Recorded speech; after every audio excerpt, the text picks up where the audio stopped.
দুপুরবেলা হয়ে গেছে, খেতে বসে পড়েছি। আজকে ভাত তরকারি কিছুই করিনি, আজকে অন্য রকম করেছি দুপুরবেলাটা। আর তোমাদের দাদা ভাই আর আমি বাড়িতে আছি তাই করেছি। সবাই থাকলেও করতাম, এটা অনেকদিন ধরেই ভাবছিলাম করব করব। তা যেহেতু দুজনে আছি ওই জন্য ফার্স্ট টাইম চেষ্টা করলো, ফার্স্ট টাইম না, 2-3 বার করেছি। তারপরে তোমার দাদাভাই বলো অনেকদিন করুনি, এখন আমরা দুজনে আছি, অল্প করে করো, তারে দেখা হোক কেমন করতে পারো, তারপর পরে সবাই যখন বাড়িতে থাকবে তখন আবার করবে। আর শ্বশুরমশাই শাশুড়ি মা একটা নিমন্ত্রণ আছে, সেখানে গেছে। ঠিক আছে, দেখো কি করেছি,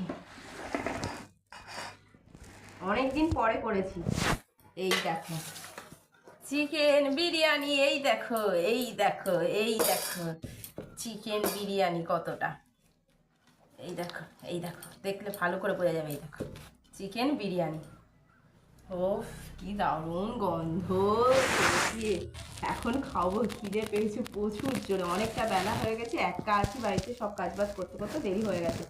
আর এই যে চিকেন কষা 1 পিস রেখে দিয়েছি, আর এদিকে শসা আর পেঁয়াজ কেটে নিয়েছি। আজকে দুপুরবেলার মেনু আমাদের এই, এখন ভালো করে শান্তিতে বসে খাবো।